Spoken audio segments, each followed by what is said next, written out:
ہم نے اپنی 1400 سالہ تاریخ میں اغیار کو اتنا فتح نہیں کیا جتنا ہم ایک دوسرے کو فتح کرتے رہے۔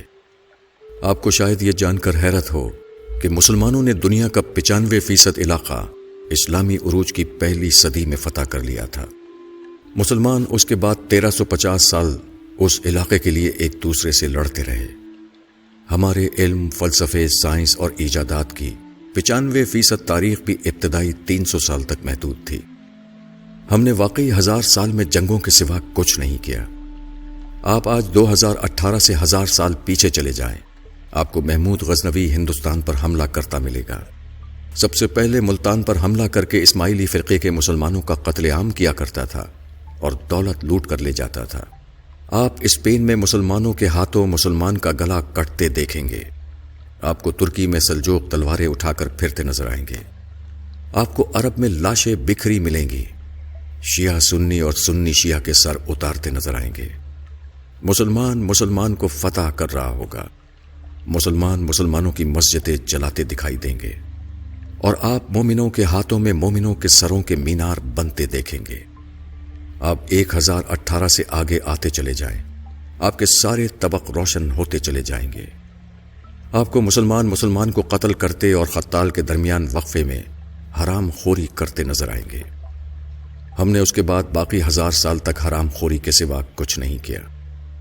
عالم اسلام 1000 سال سے کنگھی سے لے کر نیل کٹر تک ان لوگوں کا استعمال کر رہا ہے جنہیں ہم دن میں 5 بار بد دعائیں دیتے ہیں۔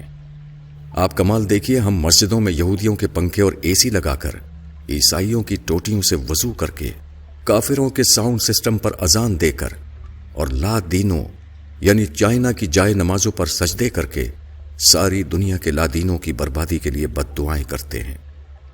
ہم ادویات بھی یہودیوں کی کھاتے ہیں، بارود بھی کافروں کا استعمال کرتے ہیں، اور پوری دنیا میں اسلام کے غلبے کے خواب بھی دیکھتے ہیں۔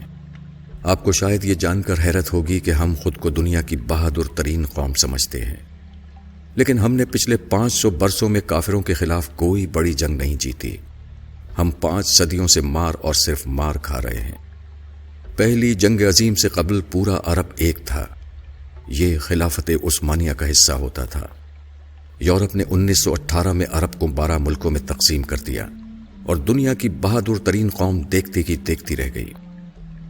ہم اگر جنگجو تھے، ہمارا اگر لڑنے کا 1400 سال کا تجربہ تھا، تو ہم کم از کم لڑائی ہی میں پرفیکٹ ہو جاتے، اور کم از کم دنیا کے ہر ہتھیار پر میڈ بائی مسلم کی مہر ہی لگ جاتی، اور ہم اگر دنیا کی بہادر ترین فوج ہی تیار کر لیتے تو ہم آج مار نہ کھا رہے ہوتے۔ آج کم از کم عراق، لیبیا، مصر، افغانستان اور شام انسانی المیہ نہ بن رہے ہوتے۔ آپ اسلامی دنیا کی بدقسمتی ملاحظہ کیجیے۔ ہم لوگ آج یورپی بندوقوں، ٹینکوں، توپوں، گولوں، گولیوں اور امریکی جنگی جہازوں کے بغیر، ان کی وار ٹیکنالوجیز کی مدد کے بغیر خانہ کعبہ کی حفاظت بھی نہیں کر سکتے۔ ہماری تعلیم کا حال یہ ہے کہ دنیا کی 100 بڑی یونیورسٹیوں کی فہرست میں اسلامی دنیا کی ایک بھی یونیورسٹی نہیں آتی۔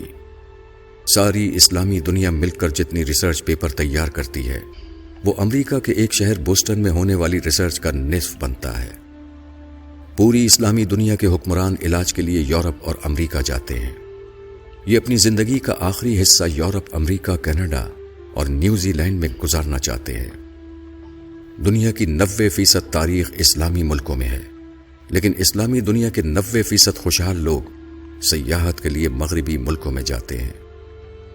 ہم نے 500 سال سے دنیا کی کوئی دوا، کوئی ہتھیار، کوئی نیا فلسفہ، کوئی خوراک، کوئی اچھی کتاب، کوئی نیا کھیل اور کوئی اچھا قانون نہیں دیا۔ ہم نے اگر ان 500 برسوں میں کوئی اچھا جوتا ہی بنا لیا ہوتا تو ہمارا فرض کفایہ ادا ہو جاتا۔ ہم 1000 برسوں میں صاف ستھرا استنجا خانہ نہیں بنا سکے۔ ہم نے موزے اور سلیپر اور گرمیوں میں ٹھنڈا اور سردیوں میں گرم لباس تک نہیں بنایا۔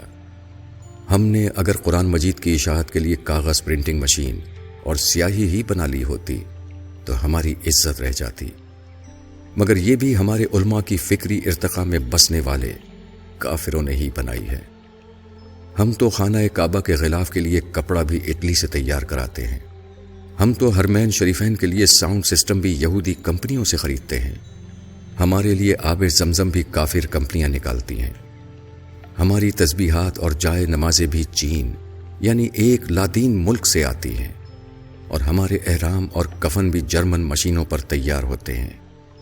ہم مانیں یا نہ مانیں، لیکن یہ حقیقت ہے کہ دنیا کے 1.5 ارب مسلمان صارف سے زیادہ اہمیت نہیں رکھتے۔ یورپ زندگی کی نعمتیں ایجاد کرتا ہے، بناتا ہے، اسلامی دنیا تک پہنچاتا ہے، اور ہم استعمال کرتے ہیں، اور اس کے بعد بنانے والوں اور ایجاد کرنے والوں کو آنکھیں نکالتے ہیں اور ان پر لاکھوں مرتبہ لعنت و ملامت بھیج کر سر فخر سے بلند کرتے ہیں۔ آپ یقین کیجئے، جس سال آسٹریلیا اور نیوزی لینڈ نے سعودی عرب کو بھیڑیں دینے سے انکار کر دیا، اس سال مسلمان حج پر قربانی نہیں کر سکیں گے۔ اور جس دن یورپ اور امریکہ نے اسلامی دنیا کو گاڑیاں، جہاز اور کمپیوٹر بیچنا بند کر دیے، ہم اس دن گھروں میں محبوس ہو کر رہ جائیں گے۔ ہم شہر میں نہیں نکل سکیں گے۔ یہ ہم ہیں اور یہ ہماری اوقات۔ لیکن آپ کسی دن اپنے دعوے سن لیں، آپ ان نوجوانوں کے نعرے سن لیں جو میٹرک کا امتحان پاس نہیں کر سکے، جنہیں پیج تک لگانا نہیں آتا، مگر جس دن ان کے بوڑھے والد کی دہاڑی نہ لگے، اس دن ان کے گھر چولہا نہیں جلتا۔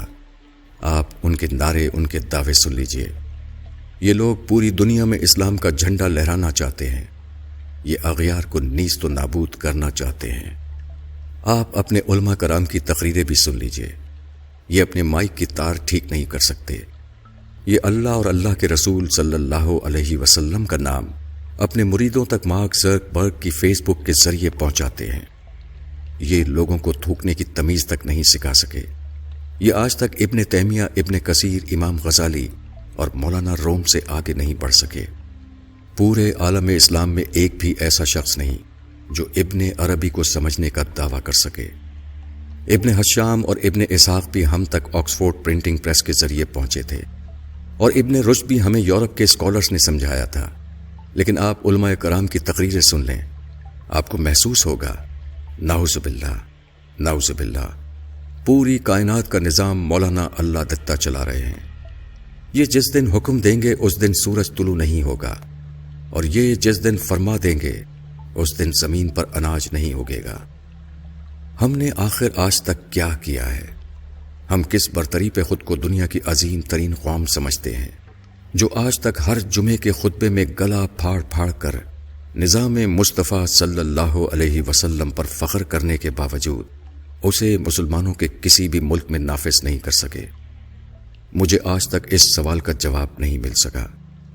ہم اگر دل پر پتھر رکھ کر یہ حقیقت مان لیں تو پھر ہمیں پتہ چلے گا کہ ہماری حرام خوری ہماری جینس کا حصہ بن چکی ہے۔ کالم از جاوید چودھری۔